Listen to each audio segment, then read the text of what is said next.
नमस्कार, मेरा नाम प्रकाश है। आप टुडे बिहार न्यूज देख रहे हैं। बिहार विधानसभा चुनाव 2020 भले ही खत्म हो गया हो, नतीजे आए हो, नीतीश कुमार के नेतृत्व में एनडीए की सरकार बन गई हो, लेकिन सियासी खिंचतान अब भी जारी है।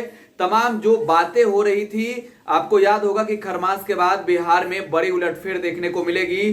कई बड़े नेता आरजेडी छोड़ बीजेपी में शामिल होने वाले हैं, कहा था भूपेंद्र यादव ने। लेकिन इससे पूर्व आरजेडी के नेता श्याम रजक ने कहा था कि बचा सके तो बचा ले बिहार में एनडीए की सरकार, क्योंकि 20 से अधिक विधायक जेडीयू के आने वाले हैं आरजेडी में। आरजेडी में जेडीयू के विधायक तो शामिल नहीं हो सके, लेकिन कई बड़े आरजेडी नेताओं को बीजेपी में शामिल करा लिया गया है। तस्वीर हम आपको दिखा रहे हैं। मिलन समारोह आयोजित कर पूर्व सांसद व पूर्व विधायक सीताराम यादव सहित कई पूर्व विधायक और बड़े नेता शामिल हुए हैं भारतीय जनता पार्टी में। तमाम जो नेता हैं वो एनडीए गठबंधन के अब हिस्से हो गए हैं, जो कि महागठबंधन से आए हैं। कांग्रेस के नेता हैं, आरजेडी के नेता हैं, लेकिन सबसे बड़ा झटका यहां आरजेडी को लगी है। तस्वीरें आप देख भी रहे हैं।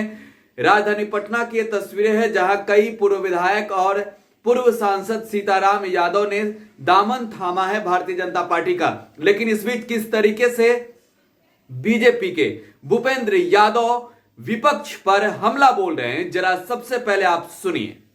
अगर इस देश के लोकतंत्र को खतरा पैदा हो रहा है तो दो तत्वों से हो रहा है। पहला, हमारे देश के लोकतंत्र को खतरा पहुंचा रहे हैं वो माओवादी विचारधारा, जिसके लिए मैं चुनाव में भी कहा करता था कि आरजेडी ने ये बहुत गलत काम किया है कि उन्होंने माओवादियों को बिहार में अपना गले लगाया है।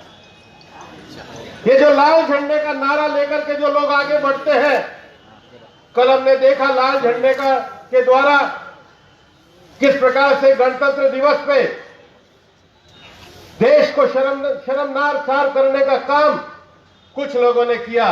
और मैं अब भी आपको यह कहना चाहता हूं कि बिहार को सबसे पहले इन लाल झंडे वालों से, जिनसे आरजेडी ने हाथ मिला रखा है, सावधान होने की आवश्यकता है। और दूसरा, देश के लोकतंत्र को सबसे बड़ी चुनौती परिवारवादी पार्टियों से भी है, और कांग्रेस ने इस बात को आगे बढ़ाने का काम किया।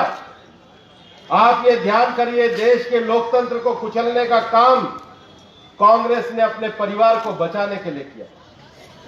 जिन्होंने इस देश में इमरजेंसी को लेकर के आए, उसके बाद से कांग्रेस ध्वस्त हो गई। केवल उनके बेटे पोते वही कांग्रेस के आज प्रमुख और अध्यक्ष बनने लगे। ये प्रवृत्तियां आरजेडी में भी आ गई है। ये प्रवृत्तियां जिन भी पार्टियों में आ गई है, मैं आपको कहना चाहता हूं, अगर लाल झंडे को हराना है और परिवारवादी पार्टियों को हरा करके देश में लोकतंत्र को मजबूत करना है, तो भारतीय जनता पार्टी वो रास्ता है जिसमें आइए और देश को आगे बढ़ाने का काम करिए।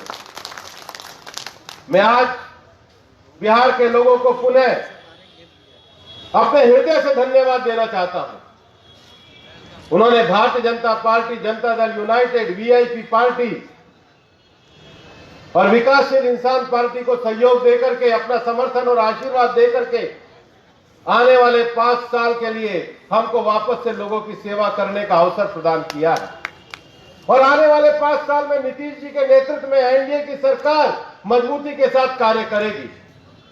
लेकिन भारतीय जनता पार्टी का यह संकल्प है कि प्रधानमंत्री नरेंद्र मोदी जी के जो आत्मनिर्भर भारत और आत्मनिर्भर बिहार का संकल्प है, उस आत्मनिर्भर बिहार के संकल्प के लिए बिहार की कृषि, फार्मर प्रोड्यूसर ऑर्गेनाइजेशन, रोजगार के अवसर और गांव को खुशहाल बनाकर किसानों को दोगुनी आय देने के काम के लिए भारतीय जनता पार्टी के कार्यकर्ता भी काम करेंगे। और हम ये चाहते हैं कि बिहार में, बिहार सरकार की योजना के हिसाब से भी, भारतीय जनता पार्टी के कार्यकर्ताओं की ताकत के हिसाब से भी बिहार में फार्मर प्रोड्यूस ऑर्गेनाइजेशन बनने चाहिए। हमारी पार्टी इस विषय को, इन विचार को आगे बढ़ाने के लिए कृत संकल्प है। और इसलिए जो नौजवान भी आज इसमें आए हैं, मैं उनको कहना चाहूंगा कि आप आज इस भारतीय जनता पार्टी के परिवार में शामिल हुए हैं, लेकिन आगे गांव में जाकर के फार्मर प्रोड्यूस ऑर्गेनाइजेशन के विषय को इसको एक क्रांति के रूप में, इसको एक परिवर्तन के रूप में, इसके लोगों की आजीविका बढ़ाने के रूप में, रोजगार के अवसर पैदा करने के रूप में और बिहार की कृषि को दुनिया के नक्शे पर ले जाने के रूप में आप एक आंदोलन के रूप में आगे बढ़िए। यही भारतीय जनता पार्टी का लक्ष्य है। मित्रों, मैं आपको यह कहना चाहूंगा कि आने वाले 5 साल में एनडीए की हमारी सरकार मजबूती के साथ बिहार के हर वर्ग की सेवा का कार्य करेगी। बिहार में सामाजिक न्याय के लिए, बिहार में आर्थिक न्याय के लिए, बिहार में लोगों को आर्थिक सुविधा देने के लिए हम प्रतिबद्ध हैं। और इसलिए भारतीय जनता पार्टी में जो भारतीय जनता पार्टी के कार्यकर्ता हमारे दिन रात काम कर रहे हैं, जिन्होंने मंडलों तक जाकर, शक्ति केंद्र तक जाकर के पार्टी की रचना को खड़ा किया है। और मुझे ये बताते हुए खुशी है कि भारतीय जनता पार्टी बिहार में वो पार्टी है जो आने वाले फरवरी के महीने में पार्टी के सभी 1000 मंडलों तक अपने मंडलों के प्रशिक्षण का कार्यक्रम करेगी, क्योंकि हम गांव देहात के नेतृत्व को मजबूत करने के साथ ही पार्टी को आगे बढ़ाने का संकल्प रखना चाहते हैं।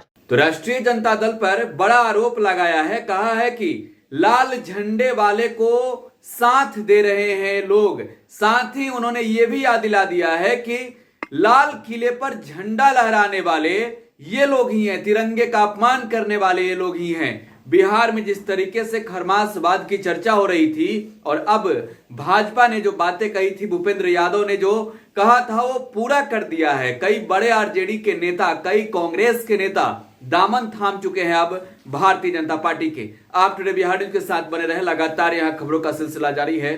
धन्यवाद।